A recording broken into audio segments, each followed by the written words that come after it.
우리가 선악과를 따먹었기 때문에 어떤 일들을 평가를 하고 판단을 하고 심판을 하는 버릇이 있습니다. 선악을 구별한다는 것은 공의의 문제입니다.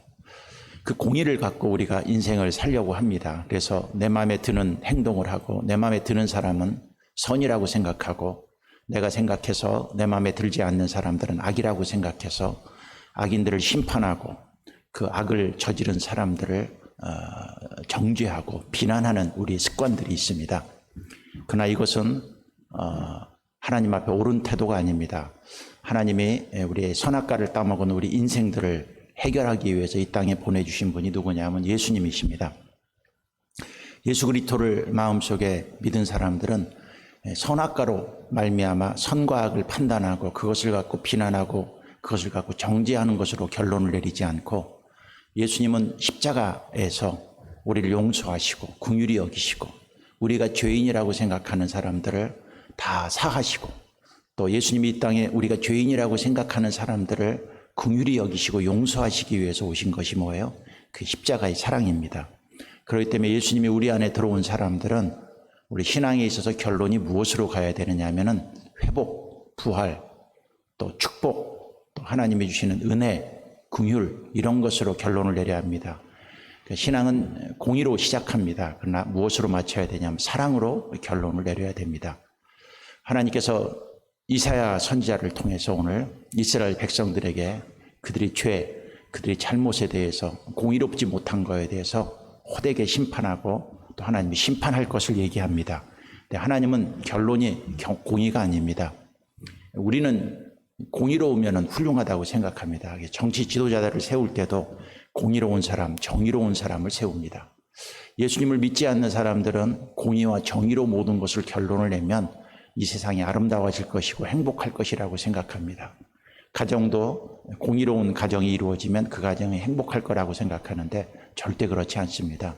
공의로운 가정은 상처와 아픔뿐입니다. 상처와 그 아픔이 가득해서 성격이 왜곡되고 그 공의 밑에서 자란 자식들은 성격이 다 삐뚤어져 있습니다. 결론은 뭘까요? 사랑으로 회복하지 않으면은 그 가정이나 이 정치나 이 모든 사회는 절대로 회복이 될 수 없습니다. 하나님께서 이스라엘 땅을 향해서 공의가 있는가 하고 찾아봤습니다. 공의가 없습니다. 오늘 그 본문을 한번 몇 가지를 보면 이사야 59장으로 넘어가 보십시오. 59장 4절에 보면 이런 말씀을 하고 있습니다.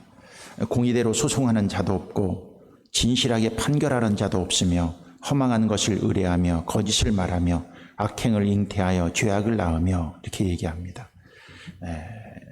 그리고 9절을 보십시오. 그러므로 정의가 우리에게서 멀고 공의가 우리에게 미치지 못한즉 우리가 빛을 바라나 어두운 빛이요 밝은 것을 바라나 캄캄한 가운데 행함으로 이렇게 얘기합니다. 여기서 뭐라고 그래요? 정의가 우리에서 멀다. 공의가 우리에게 미치지 못한다라고 얘기를 하고 있습니다. 공의대로 소송하는 사람도 없고 진실하게 판결하는 자도 없다. 그렇게 얘기합니다. 이 사회를 보십시오. 이 사회를. 누가 죄를 지었습니다. 근데 그 재판을 합니다. 근데 분명히 저 사람이 죄를 지어서 그 죄에 대한 대가를 받아야 되는데 재판을 1년, 2년 받다 보면 그 죄가 다 없어져 버려요. 아니 공의롭게 판단을 해야 되고 공의롭게 재판을 해야 되는데 공의롭게 재판이 나타나지 않는 거예요. 이 사회는 이미 공의를 주장합니다. 이 사회가 공의로워야 된다, 정의로워야 된다고 얘기하지만 재판이 끝나고 오면 공의롭지가 않아요. 정의롭지가 않은 것이 이 세상에 많습니다. 우리는 괜찮을까요? 우리는 훌륭하다고 생각할지 모르지만 우리의 삶과 우리 인생을 보면 우리는 공의롭지 못한 삶을 많이 살고 있습니다. 결국 그 결론은 뭘까요? 하나님은 공의롭지 못한 이 세상을 심판하십니다. 또 이 세상의 그 죄악을 하나님께서 가만히 내버려 두지 않습니다. 12절에 이렇게 얘기합니다. 이는 우리 허물이 주의 앞에 심히 많으며 우리 죄가 우리를 쳐서 증언하오니 이는 우리의 허물이 우리와 함께 있음이니라. 우리 죄악을 우리가 아나이다. 무엇이 있습니까? 우리 인간에게는 이러한 죄악과 또 허물이 가득 찬 것을 볼 수가 있습니다. 근데 하나님은 우리를 이 죄악대로 심판하지 않습니다. 공의대로 우리를 심판하지 않습니다. 공의를 찾으나 공의가 없습니다. 결국 하나님께서는 어떻게 하시니까 쭉 넘어가면 이런 얘기를 하고 있습니다. 20절에 보면 여호와의 말씀이니라 구속자가 시온에 임하며 야곱의 자손 가운데서 죄가를 떠나는 자에게 임하리라. 여기서 뭐라 합니까? 구속자가 시몬에 임하며, 이 죄를 인간들은 해결을 할 수가 없습니다. 그럼 이 인간을 해결하기 위해서 이 땅에 오실 분은 누구입니까? 구속자입니다. 구속자는 무엇입니까? 우리 스스로 우리 죄를 해결할 수 없어서 우리 죄를 해결할 수 있는 구속자가 이 땅에 와서 그를 통해서 하나님께서는 우리 죄를 해결해 주십니다. 그러니까 우리 스스로 공의로우려고 해도 공의롭지 못하고, 우리 스스로 정의로우려고 해도 우리는 정의롭지 못합니다. 그렇기 때문에 우리의 죄를 해결하기 위해서 구속자가 이 땅에 오십니다. 이사야서를 무엇이라고 얘기하느냐면, 이사야서의 마지막 결론 부분이 지금 들어가고 있는데, 이사야서는 마지막 결론 부분이 무엇이냐면 메시아가 오신다는 거예요. 다시 말해서 구속자가 오신다는 거예요. 그 구속자가 오셔서 정의롭지 못한 이 사회와 이 정의롭지 못한 이 세상을 하나님이 구속해 주셔서 정의롭게 만들 것이다. 근데 그 정의롭게 만드는 길은 무엇이냐? 구속자의 사랑을 통해서 하나님께서 말씀하실 것이다. 그래서 이사야서의 마지막 결론은 무엇일까요? 메시아가 오셔서 그 일들을 이룰 것이다. 1차적으로는 이스라엘 백성들이 포로에서 귀환할 것들을 얘기하고 있지만, 궁극적으로는 앞으로 오실 메시아 구속자를 통해서 이 땅을 사랑해 주시고 회복해 주실 하나님의 사랑이, 하나님의 복음이 이사야서에 나타나고 있는 것을 볼 수가 있습니다. 그러면서 60장 1절에 이렇게 얘기합니다. 일어나라, 빛을 발하라. 이는 내 빛이 이르렀고 여호와의 영광이 내 위에 임하였음이니라. 보라, 어두움이 땅을 덮을 것이며 캄캄함이 만민을 가리려니와 오직 여호와께서 내 위에 임하실 것이며 그 영광이 내 위에 나타나리니 나라들은 내 빛으로 왕들은 비치는 내 광명으로 나오리라 그랬습니다. 일어나라, 빛을 발하라, 이렇게 얘기하고 있습니다. 여기서 얘기하고 있는 빛은 먼 미래에 오실 메시아를 얘기하고 있습니다. 여기서 얘기하고 있는 빛에 대해서 예수님이 오셨습니다. 그것은 요한복음 1장 9절에 이렇게 얘기합니다. 참빛, 그 세상에 와서 각 사람에게 비추는 빛이 있었느니라. 요한복음 8장 12절에는 나는 세상의 빛이니 나를 따르는 자는 어둠에 다니지 아니하고 생명의 빛을 얻으리라, 이렇게 얘기하고 있습니다. 이 빛은 미래에 오실 예수님을 얘기합니다. 그래서 하나님을 믿는, 예수님을 믿는 우리들은 이미 빛을 받은 사람들입니다. 이 빛을 발한 사람들에게 말씀하십니다. 뭘 하고요? 일어나라, 일어나라라고 얘기하고 있습니다. 우리에게 이미 빛이 임했습니다. 이사야 시대는 앞으로 빛이 올 거라는 예언을 했습니다. 예수님이 오실 것을. 그러나 우리는 그 빛을 이미 받았습니다. 빛을 받은 사람들은 어떻게 해야 됩니까? 가만히 있지 말고 우리에게 주시는 명령이 있습니다. 그것은 일어나라 하는 것입니다.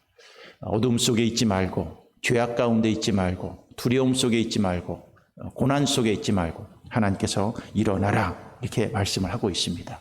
그래서 이 빛이 있는 우리들은 멈추어 있으면 안 됩니다. 어둠 속에, 죄악 속에 살면 안 됩니다. 일어나야 됩니다. 그리고 일어나서 어떻게 하랍니까? 빛을 발하라, 이렇게 얘기하고 있습니다. 이 빛을 발하라는 것은 뭐예요? 일어나서 가만히 있지 말고 그 빛을 발하라는 거예요. 빛을 다른 사람들에게 나누어 줘라. 이 빛이 예수님이십니다.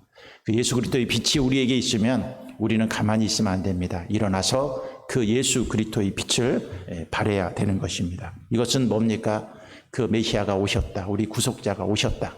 그 구속자가 오셨기 때문에 구속자를 빛으로 모시고 있는 우리들은 일어나서 그 구속자이신 예수님을 전파하고 만민에게 선포할 것들을 여기서 얘기하고 있습니다. 2절에 그런 얘기를 합니다. 보라, 어둠이 땅을 덮을 것이며 캄캄함이 만민이 가리려니와 오직 여호와께서 내 위에 임하실 것이며 그의 영광이 내 위에 나타나리라. 나라들은 내 빛으로 왕들은 비추는 내 광명으로 나오리라. 오늘 이렇게 얘기하고 있습니다. 그 나라들이 내 빛으로, 왕들은 비추는 내 광명으로 나올. 이렇게 너희가 빛을 발하면 온 나라들이, 온 왕들이 이 빛 비추는 그곳으로 올 것이다. 이것은 예수님이 이 땅에 오셔서 수많은 복음을 전하는 사람들을 통해서 나라들이, 왕들이 예수 그리스도 앞으로 돌아올 것을 예언하고 있습니다. 그 시작은 이스라엘 백성으로부터 시작했고 예수님의 빛이 발하기 시작했고 그 빛이 이방으로 가서 수많은 나라들이, 수많은 왕들이 예수를 믿고 하나님 앞에 돌아오는 기적과 이적이 임할 것을 예언하고 있습니다. 오늘 그 말씀대로 예수님이 이 땅에 오셨고 그 예수님을 믿는 나라들이 점점 늘어났고 온 세상에 복음이 전해졌습니다. 이스라엘부터 시작됐던 그 복음은 유럽을 정복했고 미국을 정복했고 아시아를 정복해 나가고 점점 그 복음이 확산되는 것처럼 수많은 나라들이 하나님 앞에 돌아올 것들을 오늘 본문을 통해서 얘기하고 있습니다. 4절에 그것을 얘기하고 있습니다. 내 눈을 들어 사방을 보라. 무리가 다 모여 내게로 오느니라. 내 아들들은 먼 곳에서 오겠고 내 딸들은 안기에 올 것이라.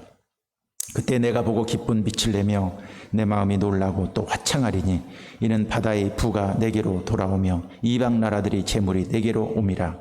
허다한 낙대 미디안과 에바의 어린 낙타가 내 가운데 가득할 것이며 스바 사람들은 다 금과 유황을 가지고 와서 여호와의 찬송을 전파할 것이며 게달의 양무리는 다 내게로 모일 것이요 느바효스의 순양은 내게 공급되고 내 제단에 올라 기꺼이 받음이 되리니 내가 내 영광의 집을 영화롭게 하리라 그랬습니다. 이것은 무엇을 말합니까? 주위에 있는 수많은 나라들이, 수많은 자손들이 하나님 앞에 이렇게 다 돌아올 것을 얘기합니다. 실제로 빛 대신 예수님이 오셨고 그 빛 대신 예수님을 12 제자들이 복음을 전했습니다. 유럽을 정복하기 시작했습니다. 로마가 국교가 되기 시작했습니다. 로마를 통해서 수많은 백성들이 하나님 앞에 돌아오는 역사와 축복을 오늘 이 이사야를 통해서 예수님을 통해서 이루어질 것들을 오늘 본문을 통해서 얘기하고 있습니다. 그렇기 때문에 7절에 이렇게 얘기합니다. 내가 내 영광의 집을 영화롭게 하리라. 여기 내가 내 영광의 집은 먼 미래에 예수님을 통해서 세워질 집, 교회를 얘기하고 있습니다. 교회. 이 교회를 하나님께서 어떻게 만들겠다는 거예요? 영화롭게 하겠다라는 것을 이사야서를 통해서 예수님을 예언하고 있는 것들을 이렇게 볼 수가 있습니다. 그래서 교회는 하나님의 영광인 집입니다. 하나님의 영광을 나타내는 곳입니다. 그리고 이 영광스러운 교회는 하나님 앞에 이 땅에 하나님이 세운 유일한 기관이고 이 교회를 통해서 하나님은 그 영광을 받으시고 또 이 교회를 통해서 하나님은 영화롭게 합니다. 이 교회를 파괴하고 교회를 영화롭게 하는 것을 방해하는 세력들은 하나님이 가만히 내버려 두지 않습니다.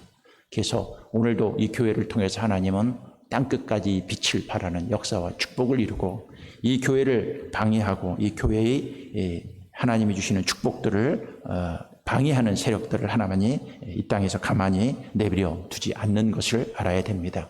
그래서 이 역사 속에서 그렇습니다.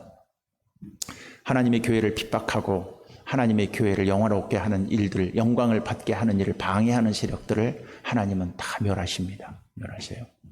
대표적으로 공산주의들이 이 땅에서 한때 활개를 쳤지만 점점 그 세력들이 없어지고 망하기 시작하지 않습니까?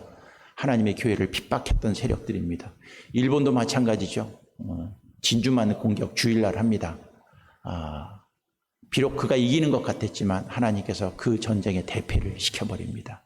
6.25 전쟁도 주일날 일어나서 북한의 공산당들이 쳐들어왔지만 하나님께서 그 민족을 축복해 주시지 않습니다. 하나님의 교회를 핍박하고 하나님의 교회를 어지럽게 하고 하나님께 영광을 돌리는 이 기관을 방해하는 세력들은 하나님은 지금은 잘 되는 것 같고 지금은 잘 나가는 것 같지만 언젠가는 그 세력들을 하나님이 다 이 땅에서 없애버립니다.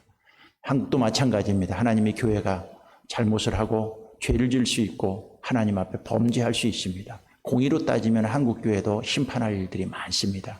그러나 하나님은 비록 교회가 잘못했을 때 하나님이 징계를 하고 벌을 내리지만 그 교회를 그럼에도 불구하고 핍박하고 그럼에도 불구하고 이 교회에 대해서 비난하고 이 교회에 대해서 좋지 않은 삶을 살아가는 사람들은 언젠가는 하나님께서 그들도 가만히 내버려 두지 않습니다. 제가 이사야를 할 때, 구약을 할 때 항상 했던 얘기가 있습니다. 하나님의 백성들이 잘못을 합니다. 그럼 하나님이 그 백성들을 칩니다. 징계를 합니다. 징계를 할 때 누구를 통해서 해요? 하나님이 직접 내려와서 치지 않습니다. 그 주위에 있는 나라들을 통해서 블레셋이나 아수르나 바벨론을 통해서 칩니다. 쳐서 이스라엘 백성들이 고난 속에 들어가게 합니다. 근데 하나님께서는 결국 나중에는 어떻게 합니까? 이스라엘 백성들을 다시 회복시킵니다. 회복시키고 그 이스라엘 백성들을 징계의 도구로 썼던 바벨론이나 아수르나 블레셋이나 하나님이 다 어떻게 합니까? 다 망하게 합니다. 지금도 교회가 마찬가지입니다. 하나님이 교회가 잘못했습니다. 잘못한 부분들이 있습니다. 하나님이 징계를 합니다. 누구를 통해서 징계할까요? 하나님의 교회에 직접 내려와서 우리를 징계하지 않습니다. 주위에 하나님을 믿지 않는 세력들을 통해서 교회를 핍박하고 교회를 욕하고 교회에 대해서 잘못한 것들을 지적합니다. 그때 교회가 할 일이 있습니다. 바싹 엎드려서 회개해야 됩니다. 그들과 싸우지 마십시오. 그들과 같이 대항하지 마십시오. 교회는 하나님께서 저 믿지 않는 이방인들을 통해서 우리가 잘못한 거에 대해서 지적을 하는구나. 그들이 우리 잘못을 얘기할 때 그들과 저항하지 말고 우리가 하나님 앞에 엎드려서 회개하고 돌이키고 하나님 우리가 하나님 앞에 잘못 살았습니다 하고 회개하기 시작하고 그러면 하나님이 다시 우리를 어떻게 합니까? 살리십니다. 그리고 우리를 핍박하고 우리를 방해했던 세력들은 하나님이 알아서 다 처리하고 심판해 나가십니다. 그게 하나님이 이 땅을 이루시는 방법입니다. 그래서 오늘 60장부터 계속 얘기하는 것이 그거입니다. 다시 하나님의 백성을 살릴 것을 얘기합니다. 그 14절에 보겠습니다. 63, 14절에 보면 너를 괴롭히던 자의 자손이 몸을 굽혀 내게 나오며 너를 멸시하던 모든 자가 내 발 아래 엎드려 너를 일컬어 여호와의 성읍이라 이스라엘이 거룩한 이의 시온이라 하리라. 전에는 내가 버림을 당하며 미움을 당하였으므로 내게는 가는 자가 없었으나 이제는 내가 너를 영원한 아름다움과 대대의 기쁨이 되게 하리니 하나님께서 어떻게 합니까? 다시 버림을 받았으나 이제는 기쁨이 될 수 있도록 하나님이 축복해 주실 것을 얘기합니다. 19절도 보십시오. 다시는 낮에 해가 내 빛이 되지 아니하며 달도 내게 빛을 비추지 않을 것이요 오직 여호와가 내게 영원한 빛이 되며 내 하나님이 내 영광이 되리니 다시는 내 해가 지지 아니하며 내 달이 물러가지 아니할 것은 여호와가 내 영원한 빛이 되고 내 슬픔의 날이 끝날 것입니다. 하나님은 어떻게 합니까? 여호와께서 내 빛이 되어서 내 슬픔의 날, 고난의 날을 하나님이 없앨 것이다. 그 하나님의 백성들은 징계를 당할 수 있고 고난을 당할 수 있고 핍박을 당할 수 있고 망할 수도 있습니다. 그러나 하나님의 결론은 다시 빛이 되게 하고 다시 세워주시고 다시 그 영광을 일으킬 것들을 오늘 본문을 통해서 얘기하고 있습니다. 62장으로 넘어가서 마지막 주시는 말씀을 보겠습니다. 1절입니다. 나는 시온의 의가 빛같이 예루살렘의 구원이 횃불같이 나타나로 시온을 위하여 잠잠하지 아니하며 예루살렘을 위하여 쉬지 아니할 것은즉 이방 나라들이 내 공의를 뭇 왕이 다 내 영광을 볼 것이요 너는 여호와의 입으로 정하실 새 이름으로 일컬음이 될 것이며 그 하나님의 백성들이 다시 일어나서 빛을 발하며 다시 일으킬 것에 대한 것을 하나님이 여기서 뭐라고 그럽니까? 내가 예루살렘을 위해서 쉬지 않겠다. 이것은 뭐예요? 그 일이 이룰 때까지 하나님은 멈추지 않고 그 일들을 할 것이다 하는 거예요. 이게 예수님을 통해서 우리 삶이 회복된 것을 얘기하고 있지만 우리 개인의 삶 속에서도 적용할 수 있습니다. 우리가 예수님이 있습니다. 예수님을 믿습니다. 우리 안에 빛이 있습니다. 그러나 우리가 죄를 짓고 잘못할 수 있습니다. 하나님이 공의 눈으로 봤을 때 심판을 해야 됩니다. 하나님이 때로는 징계를 합니다. 성경에 보면 징계가 없으면 사생하라고 그랬습니다. 우리 개인적으로 하나님 앞에 죄를 짓고 잘못했을 때 하나님이 다른 세력들을 통해서 우리를 징계를 합니다. 그러나 하나님이 징계의 목적은 망하라고 징계하는 게 아닙니다. 다시 어떻게 해요? 이렇게 살리려고, 회복시켜 주시려고. 그리고 하나님이 뭐랍니다. 우리를 다시 살리시고 회복시켜 주시고 빛이 되게 하고 그 영광을 선포할 때까지 하나님이 쉬지 않겠다는 거예요. 쉬지 않겠다는 것은 뭐예요? 반드시 너를 살릴 것이다. 반드시 회복시킬 것이고 그 회복시키는 그날까지 하나님께서는 멈추지 않고 쉬지 않고 그 일들을 완성해 나갈 것이라는. 그렇기 때문에 우리도 하나님을 믿는 백성으로서 항상 신앙생활에는 무엇이 있어야 돼요? 희망이 있습니다. 왜? 쉬지 않고 나를 살리시고 쉬지 않고 나를 회복시켜 주시고 쉬지 않고 하나님의 나라를 다시 일으키실 그 소망 되신 주님을 바라보며 우리도 용기와 기쁨을 가져야 됩니다. 그러면서 이렇게 얘기합니다. 4절에 마지막입니다. 다시는 너를 버림받은 자라 부르지 아니하며 다시는 내 땅을 황무지라 부르지 아니하고 오직 너를 헵시바라 하며 내 땅을 뷸라라 하리니 이는 여호와께서 너를 기뻐하실 것이며 내 땅이 결혼한 것처럼 될 것임이라 그랬습니다. 헵시바라, 뷸라라 이렇게. 헵시바라는 말이 뜻이 있죠. 너를 기뻐하실 것이며, 기뻐할 것이. 하나님이 우리를 보고 뭐예요? 기뻐하십니다. 우리는 이렇게 생각합니다. 저렇게 죄 짓고 나쁜 짓 하고 하나님을 믿는다고 그러면서도 쓸데없는 짓 하고 저렇게 버림받은 행동을 하는데 하나님이 저를 버려버리지 왜 다시 살리십니까? 왜? 기뻐하기 때문에. 하나님 우리를 기뻐하기 때문에 하나님 우리를 다시 살립니다. 뷸라라는 것은 뭐예요? 결혼하겠다는 거예요. 결혼하겠다. 그러니까 헵시바 뿔라라는 말은 무엇입니까? 내가 너를 너무 기뻐한다. 그래서 내가 너와 결혼하겠다는 거예요. 하나님은 우리를 향해서 뭐라 그럽니까? 헵시바라 뷸라라 합니다. 그건 뭡니까? 네가 비록 죄를 지었어도 나는 너를 기뻐한다는 거예요. 그리고 나는 너와 결혼하겠다는 거예요. 어제의 본문에 나오죠. 너는 하나님이 우리의 남편이 될 것이다. 그렇게 얘기하고 있습니다. 이사야 선지를 또 하나님이 우리의 남편이십니다. 우리 남편이 대통령이면 나는 영부인입니다. 그렇죠. 하나님이 내 남편이시면 나는 하나님의 영부인입니다. 오늘 본문에도 말합니다. 내가 너무 기뻐서 주님이 나와 결혼하겠다고 그럽니다. 나를 보면 보잘것없습니다. 어떻게 보면 죄악투성이입니다. 어제도 죄짓고 그제도 죄짓고 모레도 다 죄지면서 살아갈 수 없는 이 연약한 인생인데도 불구하고 주님을 향한 우리의 결론은 뭐예요? 내가 너를 기뻐하고 내가 너와 결혼하겠다는 거예요. 예수님이 이 땅에 재림주로 오십니다. 신랑으로 오십니다. 신랑 되신 예수님이 우리를 신부로 맞이하기 위해서 이 땅에 오십니다. 그 하나님이 우리의 남편이 되고 그 예수님이 우리의 신랑이 되어서 우리와 결혼하겠다는 거. 왜? 우리를 너무 기뻐하기 때문에. 이게 하나님이 우리를 향한 결론입니다. 결론. 우리가 볼 땐 보잘것없습니다. 우리 교회를 보면 보잘것없습니다. 나 개인을 보면 보잘것없습니다. 근데 하나님은 나를 너무 기뻐합니다. 그리고 나와 결혼하겠다는 것입니다. 이게 하나님이 우리를 향한 결론이라면 오늘 이 새벽에 우리가 다시 한번 가져야 될 희망이 뭘까요? 우리는 시시한 존재들이 아닙니다. 우리는 버림받을 존재들이 아닙니다. 우리는 요거도 먹을 존재들이 아닙니다. 하나님이 얼마나 우리를 기뻐하고 얼마나 우리를 사랑하는가 오늘 본문을 통해서 우리에게 다시 도전이 됩니다. 여러분, 우리는 나중에 예수님과 결혼할 신부감들입니다.